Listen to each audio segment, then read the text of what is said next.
Bonjour, nous sommes en 2020 dans le site de l'Institut Docteur Angélique, dans une série de vidéos consacrée au dialogue avec les autres religions et qui est fondée, évidemment, comme ce sont des vidéos de théologie catholique, sur le décret Nostra Aetate du Saint Concile Vatican II. Dans une vidéo récente que j'ai pu faire avec une personne qui est sédévacantiste et qui refuse absolument le caractère catholique du Concile Vatican II, on avait abordé le regard qu'on peut avoir sur l'ancien paganisme de l'Égypte antique. Est-ce qu'il y a dans cet ancien paganisme des semences de la vérité qui auraient été mises par l'Esprit Saint ? Évidemment, le Concile Vatican II de Nostra Aetate n'aborde pas cette religion ancienne, sinon il aurait fallu aborder tout. Il aborde principalement l'hindouisme, où il voit dans les mythes païens de l'hindouisme, effectivement, des préfigurations parfois du Christ, ou alors, en tout cas, des signes de cette recherche de l'âme humaine par rapport à l'absolu. Il aborde aussi le bouddhisme, il aborde l'islam et le judaïsme.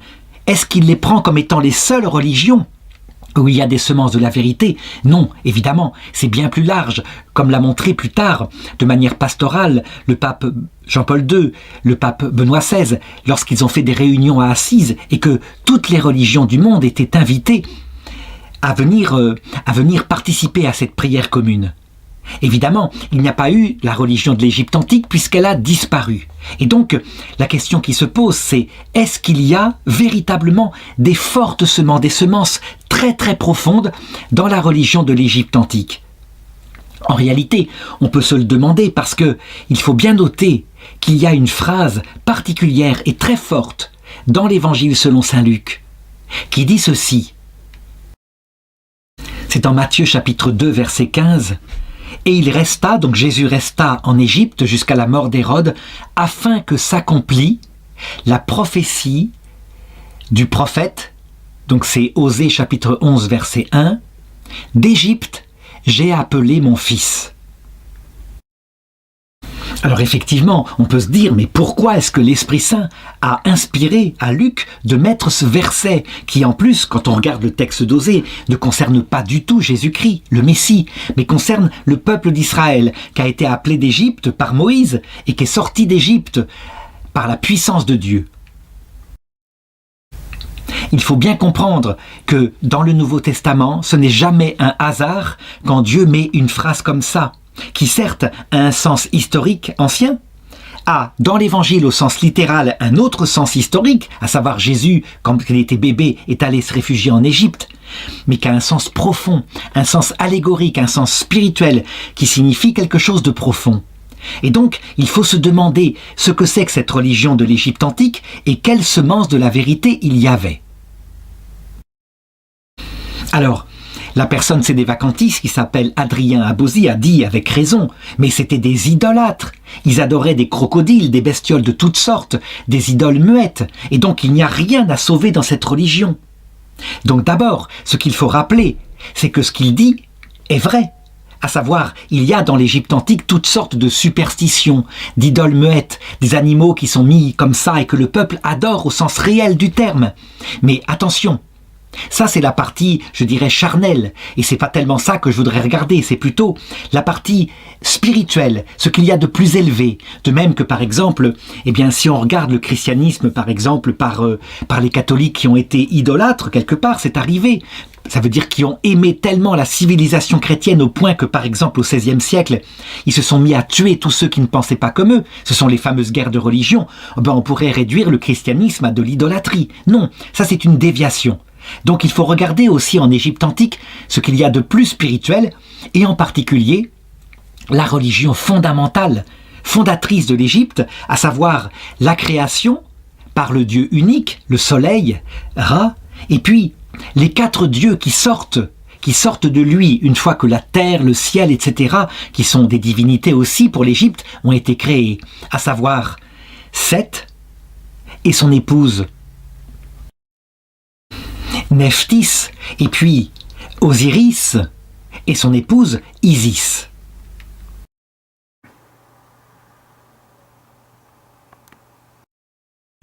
Alors, je disais aussi dans cette vidéo que si j'avais pu vivre à l'époque de Moïse, certainement que j'aurais choisi plutôt cette religion profonde de l'Égypte antique à ce que Moïse avait donné comme religion. Et là, c'est une question qui se pose. Au niveau théologique, est-ce que j'ai bien fait de dire cela ?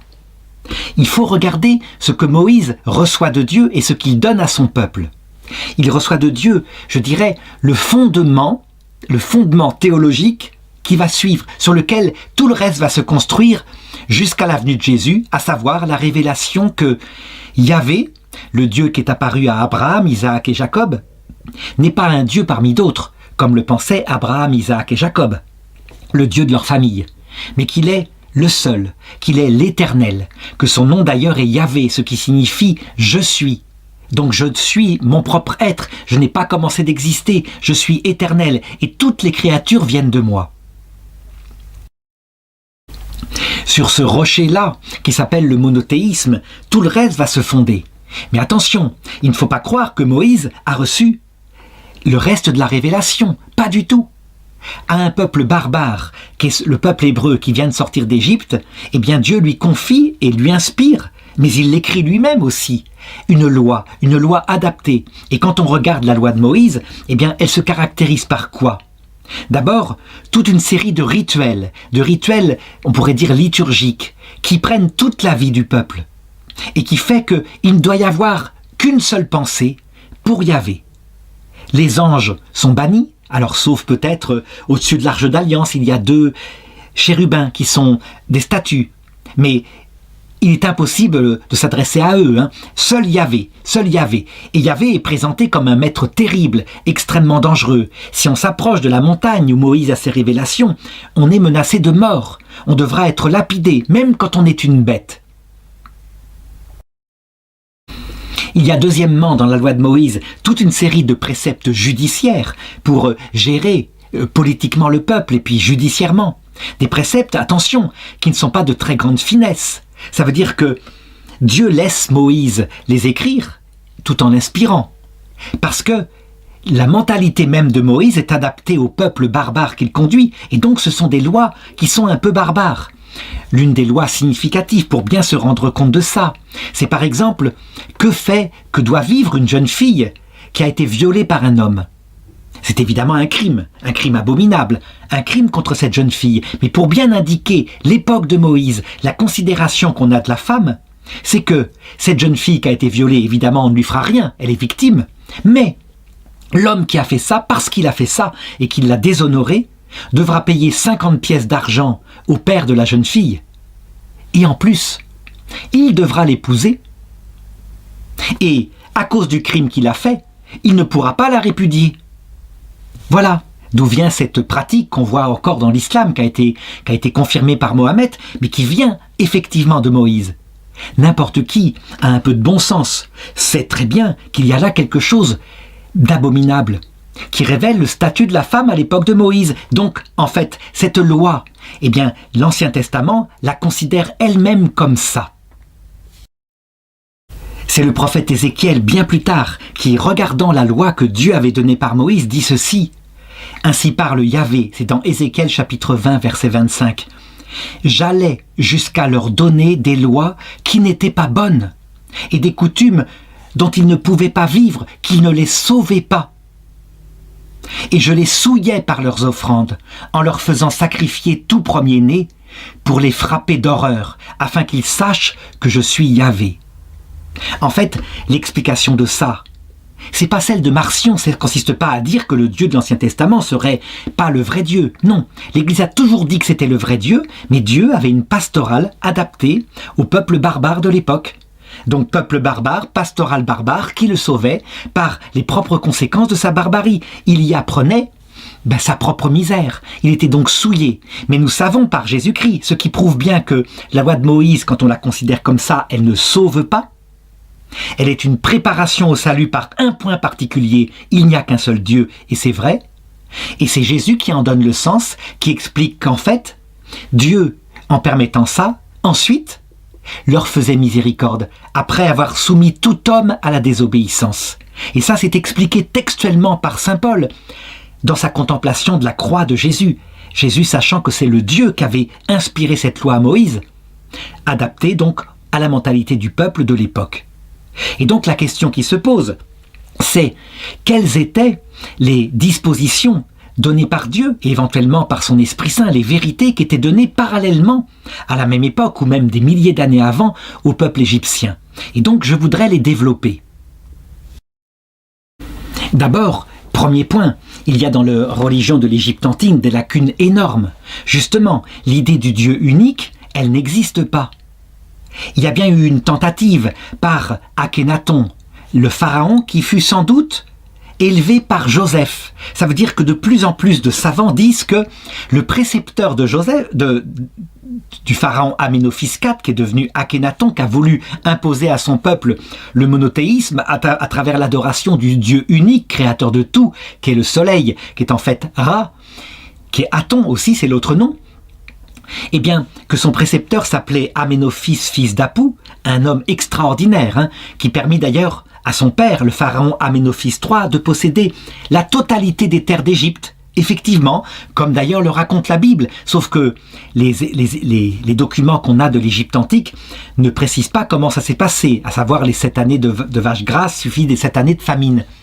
Mais il semblerait de plus en plus qu'en fait, Joseph, son nom égyptien est bien Aménophis, fils d'Apou, qui aurait été écrit à l'envers dans son temple funéraire, ce qui explique que dans la Bible, il est lu à l'envers, parce que des savants juifs ont fait une enquête, et donc ont écrit la Bible sous le nom de Sefnat Panéa, qui est une lecture donc des hiéroglyphes égyptiens dans le mauvais sens. Il faut remarquer que l'empereur Akhénaton ne réussit pas à imposer le monothéisme, et donc que c'est Moïse qui le fera plus tard. Donc, le monothéisme n'est pas la semence de la vérité donnée par l'Esprit Saint aux Égyptiens anciens. C'est quoi? Eh bien, ça porte plutôt sur autre chose. Sur l'autre chose fondamentale que le Christ révélera. À savoir, l'immortalité de l'âme et la vie après la mort auprès de Dieu. Là, on peut dire que, sous ce rapport-là, alors que Moïse n'en parle jamais, jamais, il n'y a pas une seule fois. C'est même la conquête d'une terre matérielle qui est l'espérance du peuple s'il se comporte bien, et l'espérance d'une vie tranquille avec des enfants en bonne santé, puis d'aller dans la tombe, qui est prêchée par Moïse, au point que les disciples de Moïse, qu'on appellera à l'époque de Jésus les Sadducéens, refusaient l'existence de la vie après la mort. À la même époque, on peut dire que dans l'Égypte antique, la semence de l'Esprit Saint, c'est vraiment la vie après la mort, et alors de manière absolument incroyable que je voudrais raconter ici. Dans l'Égypte antique, dans les mythes anciens, quand le Dieu unique, Ra, crée les dieux, il donne donc la vie à un dieu particulier qui s'appelle Osiris, qui d'ailleurs est toujours représenté de couleur verte, parce que c'est un dieu positif, un dieu bénéfique. C'est lui qui, sur terre, répand la vie. Et la vie, eh bien, elle se réalise justement en Égypte par le foisonnement d'herbes vertes qui poussent après la crue du Nil. Tandis que son frère, qui s'appelle Seth, lui, c'est le démon, c'est le dieu qui habite dans le désert. Il est toujours représenté de couleur rouge, un peu comme une sorte de tamanoir, parce que partout où il est, la vie disparaît, et le désert apparaît, et le désert d'Égypte est souvent un peu brun-rouge.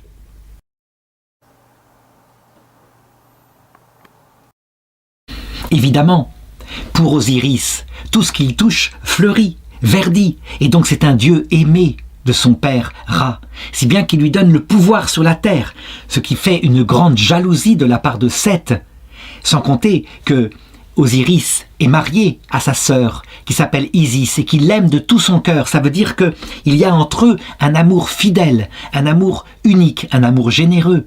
Tandis que Seth, avec sa femme Nestis, eh bien, il ne vise qu'à une chose, il convoite la puissance et la richesse de son frère Osiris, qui a tellement été béni par son père. Et donc il se passe la chose suivante. À un moment donné, Seth se détermine à tuer Osiris, pour se débarrasser de lui. Et pour ce faire, eh bien, il construit des magnifiques sarcophages en or avec des magnifiques dessins. Et il faut que tous ses frères, parce que d'autres dieux sont nés, c'est bien un polythéisme, il faut que tous ses frères essayent le cercueil qui évidemment a été fait à la taille très précise d'Osiris. Osiris, tout à fait confiant, essaye le cercueil. Seth se précipite, ferme le cercueil, le jette dans le Nil. Et le Nil, c'est le passage entre la vie et la mort. C'est le symbole, tout est symbolique dans la religion égyptienne. Et Osiris se noie. Il meurt. Alors, Isis le cherche partout et désespérée, elle prie pour qu'on lui rende son bien-aimé. Et sa prière est représentée symboliquement comme si elle battait des ailes par son âme.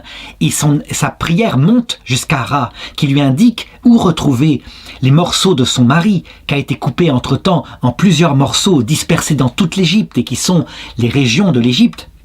Elle arrive à les récupérer et, en priant Dieu, elle arrive à obtenir sa résurrection. Il est là, vivant. La seule chose qu'elle n'a pas trouvée, c'est son sexe, ce qui veut dire qu'elle ne peut pas avoir de lui d'enfant.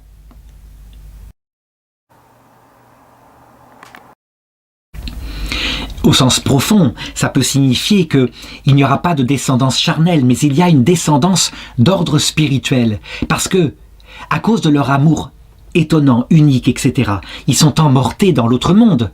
Et là, le dieu Osiris devient celui qui peut dispenser sur la terre la vie. Il a repris sa force et sa puissance.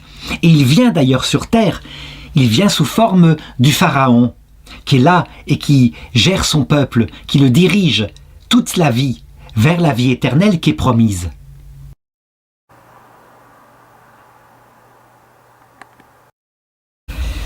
Tous les hommes qui sont sur terre, et le pharaon en premier, peuvent obtenir cette vie éternelle. Mais pour cela, ils doivent imiter profondément le comportement d'Osiris par rapport à Isis et réciproquement. Les pharaons, eux, qui sont un peu comme des enfants, il faut voir à quelle époque on se situe, ils ont tendance à imiter Osiris et Isis et donc à épouser leurs propres sœurs, ce qui explique que les dynasties égyptiennes se dégradent, qu'il y a beaucoup de consanguinité. Mais dans le peuple, on a plutôt tendance à imiter la monogamie et le respect. Ça veut dire que si jamais on voit des divorces, la femme a possibilité de divorcer, c'est très rare. Et d'autre part, il y a véritablement un amour, et on le voit dans les statues. Les hommes et les femmes dans leurs tombeaux sont souvent représentés, lorsqu'ils sont mariés, à égalité de taille. Ça veut dire que donc, il y a, de par la présence de ce culte d'Isis et d'Osiris et son imitation, quelque chose qui se répercute en Égypte dans le statut de la femme.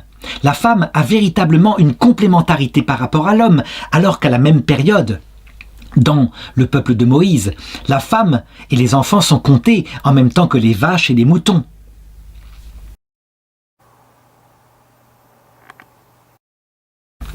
Et le statut de la femme est celui d'une esclave. On a plein de récits comme ça qui l'indiquent, où il est marqué à quel point le mari a tous les droits sur elle, il peut la répudier, etc.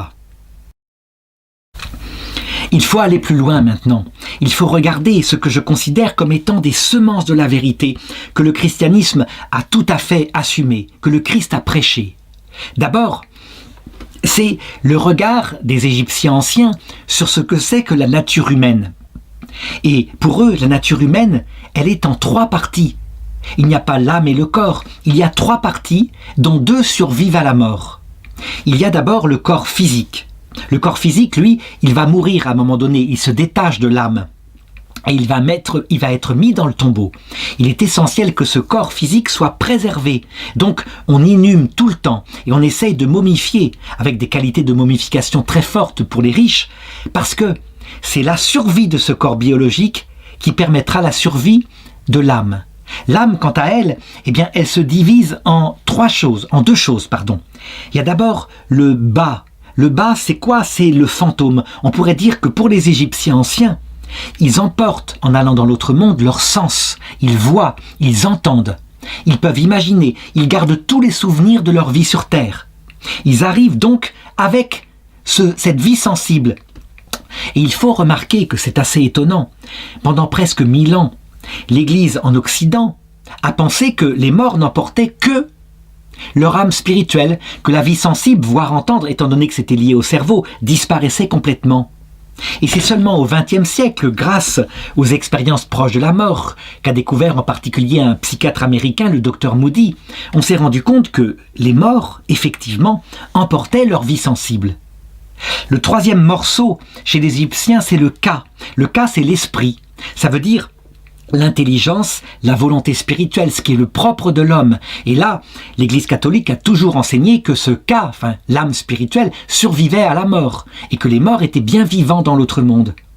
Ce qu'elle découvre, c'est qu'en fait, effectivement, les anciens Égyptiens avaient manifestement raison, il survit non seulement le cas, mais aussi le bas. Quant au corps physique lui-même, l'Église catholique a longtemps encouragé l'inhumation, en disant ça sera le signe de la résurrection. Mais maintenant elle se rend compte qu'effectivement Dieu ne va pas reprendre forcément la même matière, puisque la matière elle passe sans arrêt dans notre corps et elle est évacuée. Et si toute notre matière devait ressusciter, on serait gros comme 3 éléphants. Donc c'est pas ça. C'est plutôt le corps avec son chiffre biologique mais transfiguré qui est uni à l'âme, à la résurrection.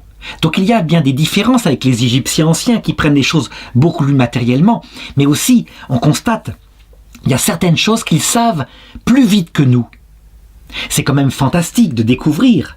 Et ça, l'Église, il n'y a pas de problème. Elle n'en fait pas sa foi, c'est un domaine philosophique. Mais de découvrir que les morts gardent leur vie sensible, c'est tout à fait cohérent avec ce que c'est que l'être humain.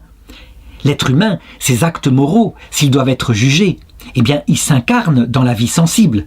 La vie biologique, elle, qui est inconsciente, elle peut disparaître pour un temps, ne serait-ce que pour apprendre l'humilité.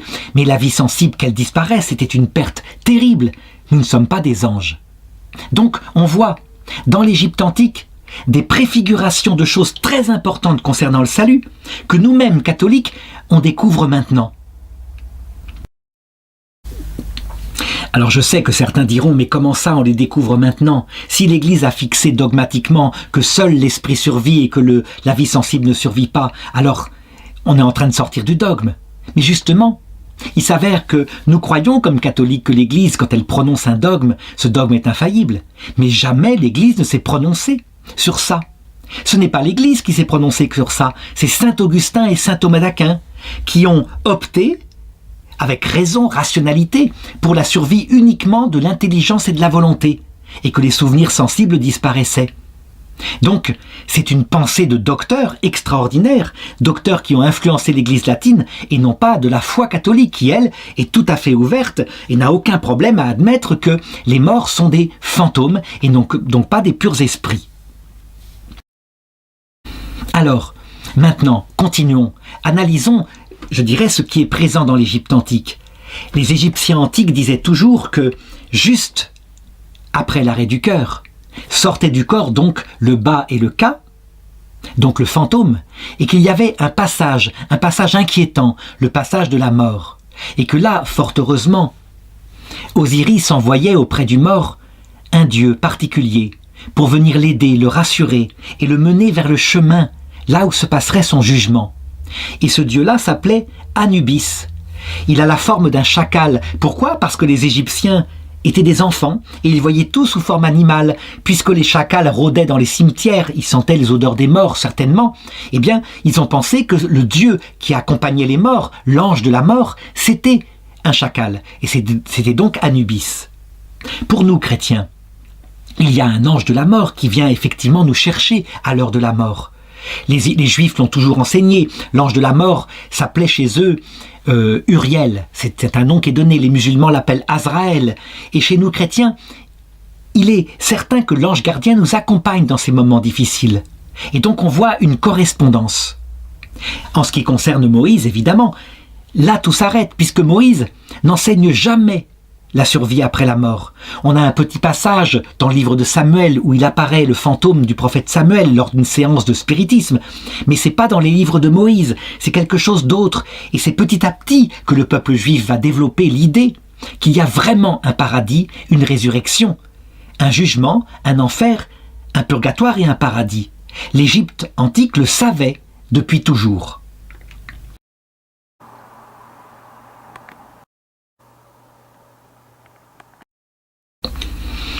Ce passage-là, ce passage dans un espèce de fleuve, oui, le fleuve Apopie qui conduit à l'autre monde, ce passage-là, eh bien, Jésus en fait un signe très fort. Il l'appelle le signe de Jonas et il dit, de même que Jonas a été 3 jours dans le poisson, de même le Fils de l'homme, ça veut dire lui, mais aussi nous, passeront 3 jours dans le passage de la mort avant d'arriver sur la rive, ça veut dire d'être jetés par le poisson dans l'autre monde. Eh bien les Égyptiens anciens l'avaient et ils savaient qu'il fallait qu'ils se préparent, que ce passage serait inquiétant, mais qu'ils auraient toute une série de choses à confesser, à se préparer pour la grande rencontre qui est celle du juge.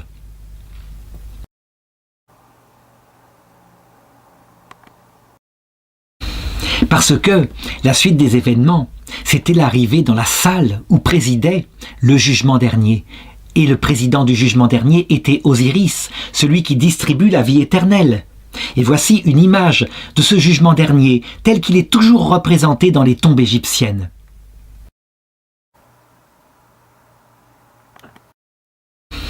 On le voit, il y a les dieux qui sont présents.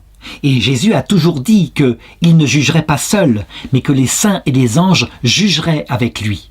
Nous savons comment se passe dans le christianisme ce jugement.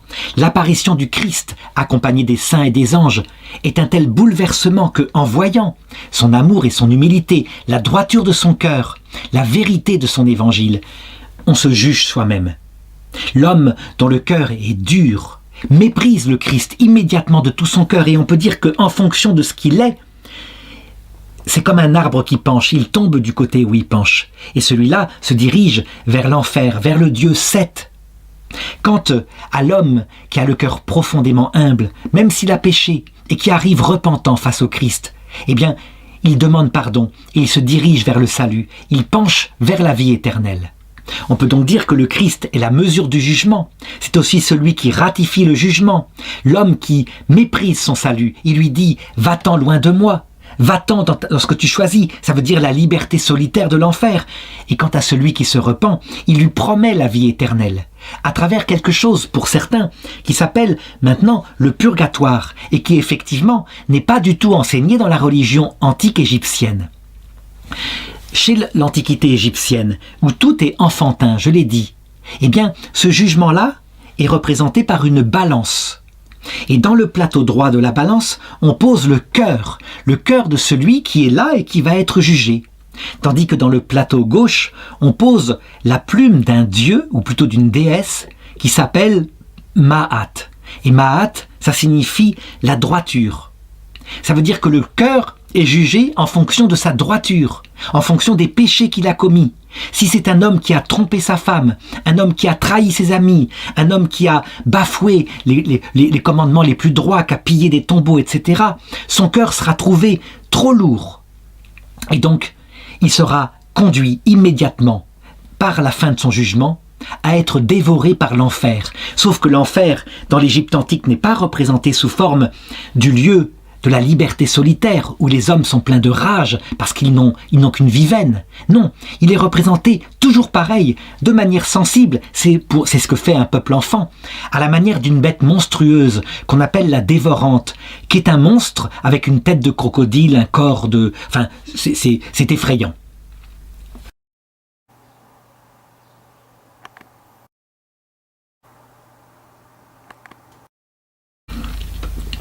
Quant à celui qui passe les épreuves du jugement et qui est considéré comme un homme ayant été droit, alors Osiris le déclare bon pour la vie éternelle.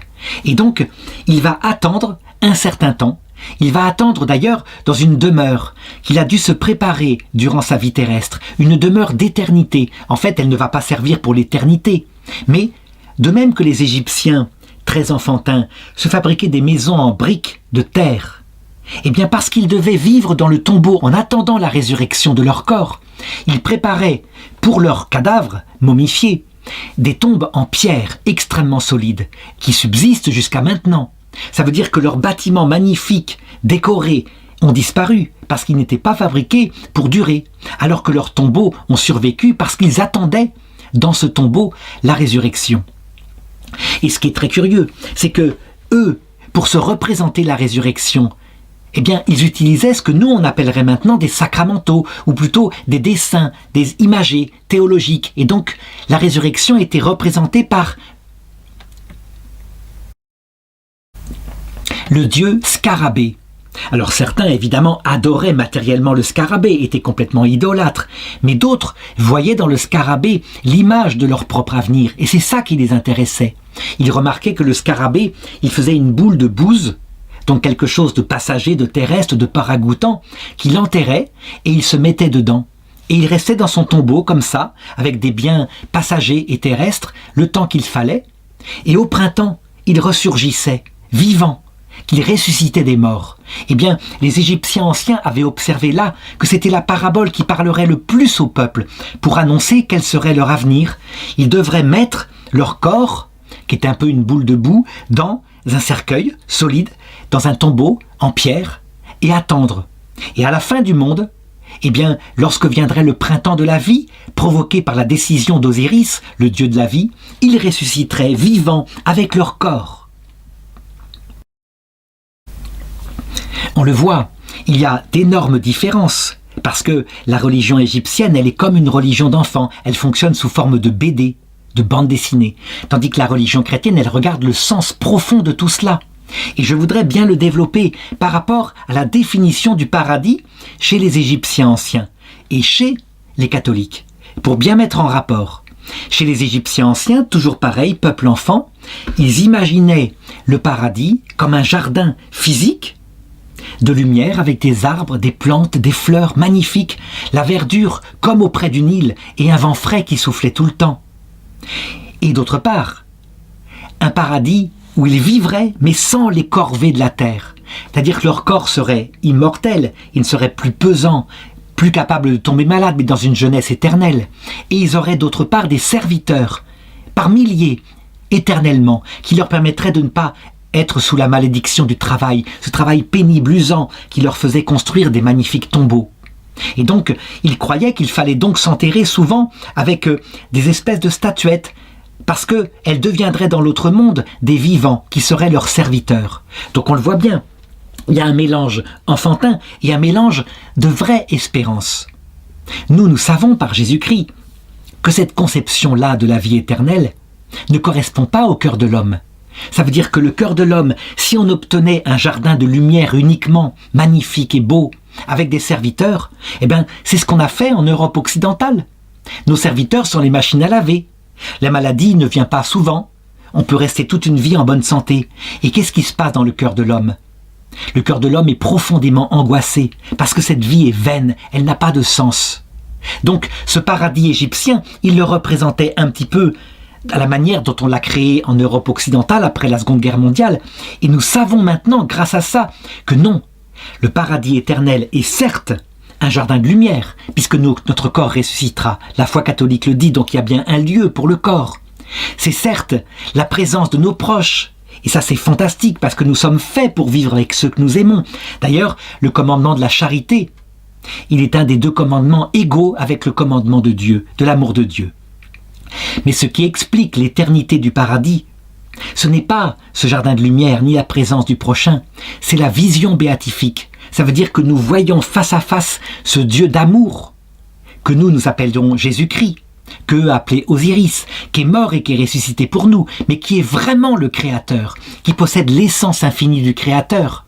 Et nous savons comment ça se fait, parce que le Créateur qui se contemple lui-même de toute éternité, son propre Verbe, c'est celui qui s'est fait homme et qui est devenu Jésus-Christ.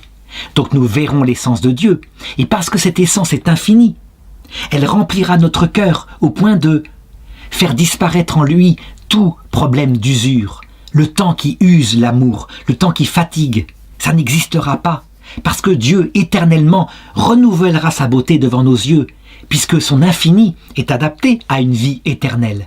Et jamais, jamais nous ne nous lasserons, si bien que, rempli de la vision béatifique, la présence de nos frères sera source de béatitude, et ce jardin de lumière que croyaient les Égyptiens, qui est réel, les gens qui approchent la mort le voient, c'est un vrai paradis qui nous est préparé, avec des arbres, des fleurs, des plantes, un monde absolument fantastique. C'est réel aussi, mais ça prend sens à ce moment-là.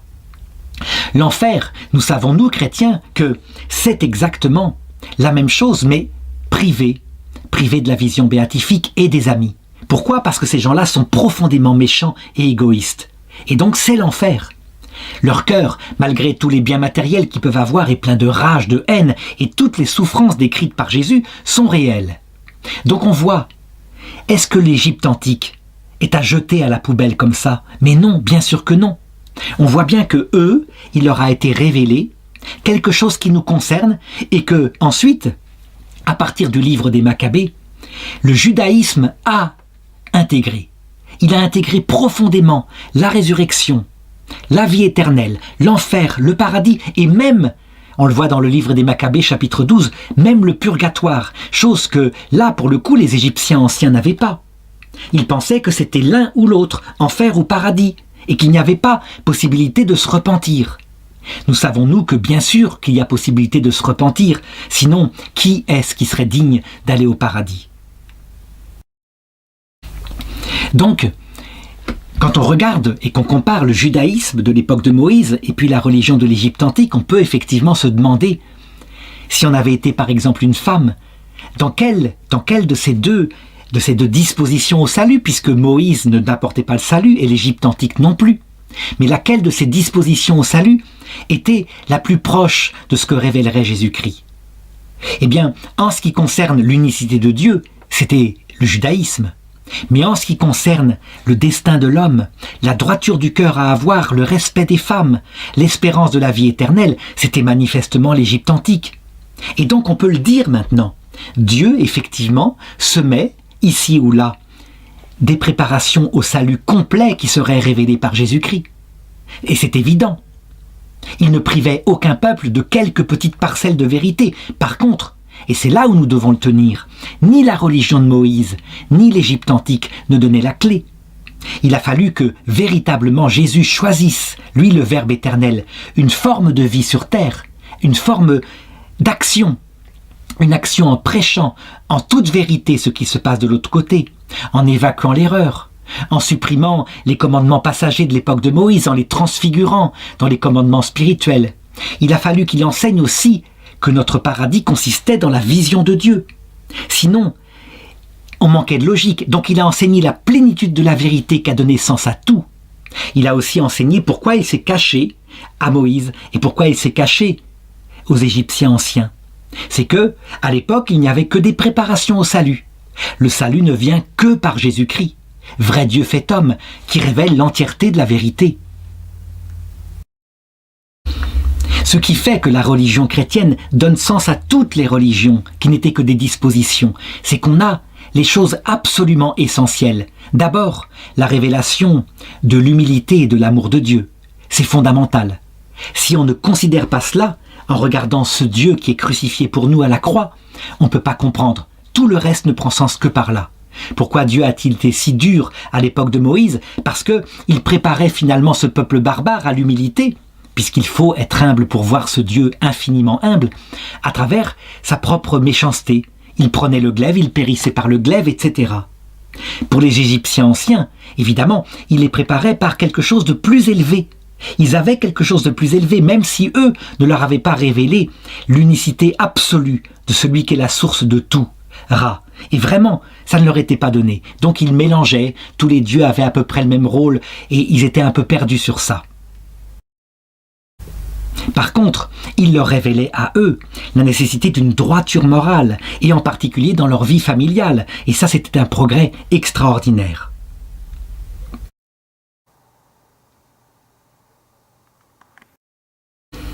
Maintenant, à chacun de se demander s'il avait vécu en 1300 avant Jésus-Christ, est-ce qu'il aurait préféré être dans la lumière d'Osiris et d'Isis, des dieux idolâtres qui n'existaient pas, mais ils y croyaient à l'époque, et ça leur donnait un comportement particulier. Est-ce que cette façon de faire aurait davantage préparé leur cœur à la venue future du vrai Messie, Jésus? Ou est-ce qu'ils auraient préféré être dans le peuple hébreu, qui lui était frappé de la puissance du Dieu unique, mais qui était soumis à dur esclavage, et qui ne croyait pas en la vie après la mort? Qu'est-ce qui aurait le plus facilement disposé? Je pense en fait que si nous sommes barbares et durs, c'est la religion de Moïse qui nous préparera le mieux à cela. Et si notre cœur est déjà affiné, déjà civilisé, comme c'était dans l'Égypte antique, c'est la religion d'Osiris et d'Isis qui disposera le plus. D'ailleurs, on l'a vu. Qu'est-ce qui s'est passé quand le Christ est venu? Eh bien, chez les Juifs, sans doute 1/3 des Juifs sont devenus chrétiens, et les 2/3 ont refusé. Chez les Égyptiens, la totalité de l'Égypte était chrétienne, naturellement chrétienne. Au IVe siècle, elle était devenue totalement du Christ, et les anciens cultes avaient totalement disparu. C'est assez étonnant, mais peut-être qu'on pourrait dire qu'en fait, il semblerait que, finalement, l'Égypte antique disposait quelque part davantage que la religion de Moïse, qui était tellement plus éloignée, tellement plus dure, tellement plus matérielle, tellement plus charnelle, avec l'espoir d'une terre, uniquement d'une terre, et pas l'espérance théologale d'une vie après la mort. Donc à chacun de se faire une idée. Alors je terminerai cette vidéo en disant, attention, il ne faut pas réduire le judaïsme à la religion de l'époque de Moïse, donc au Pentateuque. Après, il y a eu les prophètes, et les prophètes, par l'action de Dieu, ont affiné le peuple. Si bien que quand on regarde par exemple le dernier des prophètes qui s'appelle Malachie, on constate que la finesse totale qu'avait le peuple égyptien à l'époque d'Osiris et d'Isis, le peuple juif l'a acquis. Le prophète Malachie interdit complètement la répudiation des femmes. Il interdit complètement le comportement mauvais. Il appelle à l'unicité, c'est-à-dire que la polygamie elle-même est rejetée. Souviens-toi de la femme de ta jeunesse, dit-il. Tu vas au temple de Jérusalem, tu prétends que tu n'es pas exaucé, mais celle que tu as aimée dans ta jeunesse, celle à qui tu as fait des serments, pourquoi l'as-tu reniée? Je déteste la répudiation, dit Dieu, et ne commets pas cette trahison. Ça veut dire que Dieu a peut-être mis 1000 ans pour préparer le peuple hébreu, mais il l'a préparé. D'autre part, à cette période-là, l'acceptation que Canaan, la grande terre matérielle, n'était que le symbole de la vie éternelle est totalement faite. Elle est faite depuis, je dirais, l'invasion par les Grecs, c'est-à-dire vers 200, 300 avant Jésus-Christ. Ça veut dire que le peuple juif a été amené par Dieu, à travers ces siècles, à adhérer complètement à ce qu'il y avait de vrai, de beau, de bien, et qui était déjà semé dans d'autres religions. Voilà pourquoi on doit dire que le judaïsme était la préparation la plus parfaite au Christ. Dieu unique, survie de l'âme après la mort, vie éternelle avec l'enfer et le paradis, annonce d'un Messie, et le Messie est venu. Si quelqu'un d'ailleurs devait continuer à douter de cette action du peuple hébreu qui savait prendre partout, sous l'inspiration de l'Esprit Saint, ce qui était donné à d'autres religions, qu'on se souvienne simplement d'abord des livres de Moïse, dont beaucoup de textes sont pris de la Babylone ancienne, comme par exemple le texte du déluge, mais surtout à partir de l'Égypte, qu'on se souvienne par exemple du grand hymne fait par Akhénaton, au Dieu unique, au Dieu soleil, qui ne réussit pas à imposer à son peuple, et que le peuple hébreu reprit pratiquement identique dans le psaume 104, dans la Bible. Et voilà, je lirai juste ce texte, le début du texte d'Akhénaton. « Tu te lèves dans la magnificence à l'horizon du ciel, ô soleil vivant, Dieu unique, inaugurateur de la vie. Quand tu points à l'Orient, tu remplis le pays de ta beauté, car tu es splendide, grand, rayonnant dans les hauteurs, au-dessus de chaque pays. Tes rayons embrassent les terres sur toute l'étendue de tout ce que tu as créé, car tu es Ra, et tu atteins leurs limites et les soumets pour ton fils bien-aimé, Akhénaton. Tu parais à la vue des hommes, et pourtant tes voies ne sont pas connues.